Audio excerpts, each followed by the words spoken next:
இன்றைய தியானம். என் தேவனுடைய தயவுள்ள கரம் என்மேல் இருந்தபடியால் ராஜா அவைகளை எனக்கு கட்டளை இட்டார். நெகேமியா 2:8.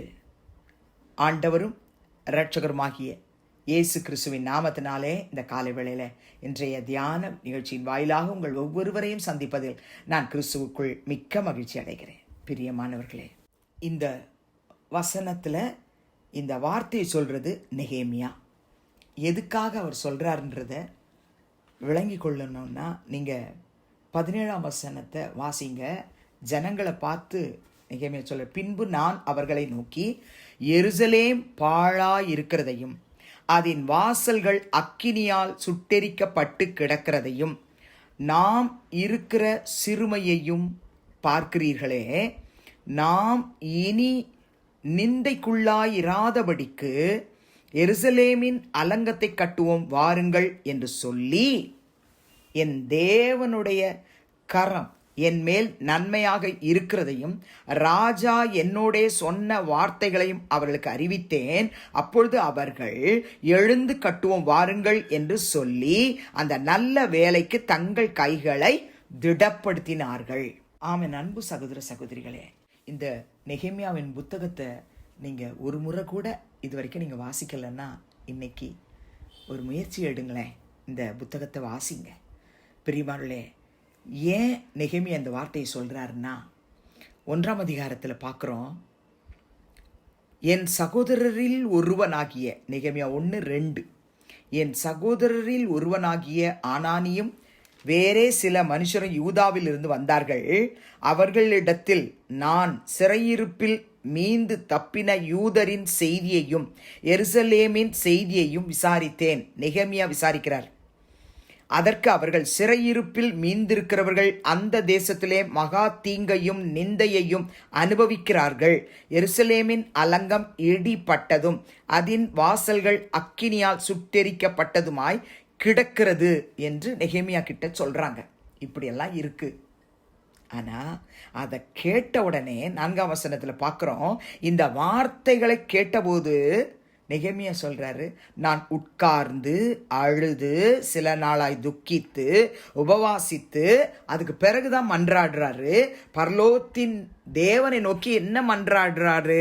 5:6 இந்த வசனத்தை படிச்சிங்கன்னு சொன்னா, கர்த்தர்கிட்ட, பரலோகத்தின் தேவனாகிய கர்த்தாவே, நாங்கள் எல்லாரும் உண்மையில அன்பு கூர்ந்து உங்கள் கற்பனைகளை கை கொள்ளுகிறவர்களுக்கு உடன்படிக்கையும் கிருபையையும் காக்கிற மகத்துவமுள்ள பயங்கரமான தேவன் நீர்னு எங்களுக்கு தெரியும். அந்த தேவனே, உமது அடியாராகிய இஸ்ரவேல் புத்திரருக்காக இன்று இரவும் பகலும் உமக்கு முன்பாக மன்றாடி இஸ்ரவேல் புத்திரராகிய நாங்கள் உமக்கு விரோதமாய் செய்த பாவங்களை அறிக்கையிடுகிற அடியேனுடைய ஜெபத்தை கேட்கிறதற்கு உம்முடைய செவி கவனித்தும் உம்முடைய கண்கள் திறந்தும் இருப்பதாக நானும் என் தகப்பன் வீட்டாரும் பாவம் செய்தோம்.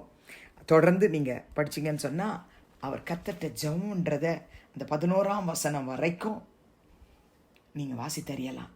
ஜெபம் பண்ணி முடிச்ச பிறகு பிரியமானவர்களே, 2ஆம் அதிகாரத்துல பார்க்குறோம், அவன் முகம் ரொம்ப துக்கமா இருக்கிறத ராஜா பார்த்துட்டு, நீ துக்க முகமாய் இருக்கிறது என்ன? உனக்கு வியாதி இல்லையே, இது மனதின் துக்கமே ஒழிய வேறொன்றும் இல்லை அப்படின்னு ராஜா நெகேமியாவை பார்த்து கேட்கிறார்.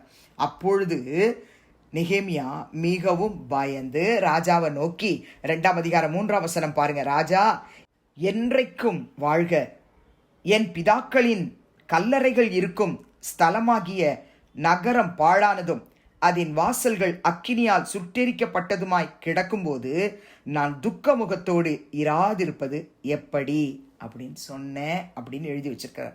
அப்ப ராஜா என்ன சொல்றாரு? என்னை பார்த்து, நீ கேட்கிற காரியம் என்ன அப்படின்னு கேட்கிறார். அப்பொழுது நான் பரலோகத்தின் தேவனை நோக்கி ஜெபம் பண்ணி, ராஜா கேட்கிறார். ராஜாக்கு உடனே பதில் சொல்ல, பரலோகத்தின் தேவனை நோக்கி ஜெபம் பண்ணிட்டு ராஜாவை பார்த்து, ராஜாவுக்கு சித்தமாயிருந்து அடியேனுக்கு உமது சமூகத்தில் தாயை கிடைத்ததானால் என் பிதாக்களின் கல்லறைகள் இருக்கும் பட்டணத்தை கட்டும்படி யூதா தேசத்துக்கு நீர் என்னை அனுப்ப வேண்டிக் கொள்ளுகிறேன் அப்படின்னு சொல்றார்.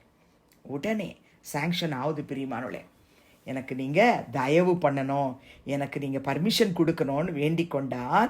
தேவனாகிய கர்த்தர் அந்த ராஜாவுடைய இருதயத்தில் அவனுக்கு தயையை கட்டளையிட்டார். அதனால தான் 8ஆம் வசனம் பின்பாகத்தில் பார்க்குறோம், தேவனுடைய தயவுள்ள கரம் என் மேலே இருந்ததுனால ராஜா நான் எதை கேட்டனோ அவைகளை எனக்கு கட்டளையிட்டார் அப்படின்னு எழுதுகிறார். என் அன்பு சகோதர சகோதரிகளே, முதல்ல தேவனுடைய தயவுள்ள கரம் நெகேமியா மேலே இருந்ததுனால ராஜா அவனுக்கு பர்மிஷன் கொடுத்தார்.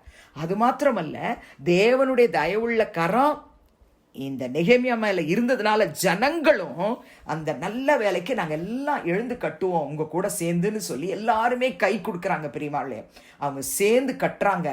52 நாளில் அலங்கத்தை கட்டி முடிக்கிறாங்க. பெரியமாளே, இன்றைக்கும் தேவனாகிய கர்த்தர் சொல்லுகிறார், நம்ம மேலே கர்த்தருடைய தயவுள்ள கரம் இருக்கணும். ஒவ்வொரு நாளும் தயவுள்ள கரம் நம்ம மேலே இருக்கும் என்று சொன்னால், என் அன்பு சகோதர சகோதரிகளை, நிச்சயமாகவே நாம கேட்டுக்கொள்வது எதுவோ பரம ராஜா நமக்கு காரியங்களை அப்படியே வாய்க்க செய்வார்.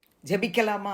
பரிசுத்தமுள்ள பிதாவே, இயேசு கிறிஸ்துவின் நாமத்தில் இந்த காலையில உம்முடைய சமூகத்துக்கு நாங்கள் வருகிறோம். நெகேமியா 2:8 கர்த்தாவே, நெகேமியா சொன்னார், என் தேவனுடைய தயவுள்ள கரம் என் மேல் இருந்தபடினாலே ராஜா நான் கேட்டவைகளெல்லாம் எனக்கு கட்டளையிட்டார்னு சொன்னார். ஆண்டவரே, எங்கள் மேலே உங்கள் கரம் இருக்கட்டாப்பா. தயவு செய்து ஆண்டவரே, நாங்கள் குடும்பங்கள் கட்டப்படணும், தனிப்பட்ட வாழ்க்கை கட்டப்படணும்னு, இடிந்து போன எங்கள் ஆவிக்குரிய வாழ்க்கை கட்டப்படணும்னு நாங்கள் கண்ணீரோடு ஜெபிக்கிறோமோ, பரம ராஜா எங்களுக்கு நீங்கள் அந்த காரியத்தை கைகூடி வர பண்ண வேணுமாய் ஜெபிக்கிறோம். எங்களுக்கு அநேக உதவும் கரங்களை நீட்ட வேணுமாய் ஜெபிக்கிறோம். கர்த்தாவே, உம்முடைய தயவுள்ள கரம் எங்கள் மேல் இருக்கும் பொழுது நாங்கள் ஜெபத்தில் எவைகளை கேட்கிறோமோ அவைகளையெல்லாம் பெற்றுக்கொள்வோம் என்ற விசுவாசத்தோடு உமக்கு நன்றி சொல்லுகிறோம்ப்பா. ஒரு நாளும் உம்முடைய கரம் எங்களை விட்டு விலகாதபடிக்கு எங்களை காத்துக்கொள்ளும். நெகேமியாவின் மேல் இருந்த உமது கரம் எங்கள் மேலும் இருந்து எங்களுக்கு ராஜா நீங்க எல்லாவற்றையும் கட்டளையிட்டதுக்காய் ஸ்தோத்திரம், துதிகர மகிமை உமக்கு செலுத்துகிறோம். இயேசுவின் நாமத்தில் பிதாவே, ஆமேன். கிறிஸ்துவுக்குள் பிரியமானவர்களே, இந்த நாளிலே கர்த்தர் தாமே உங்களோடு கூட இருப்பாராக, உங்களை ஆசீர்வதிப்பாராக, உங்களை நடத்துவாராக. ஆமேன்.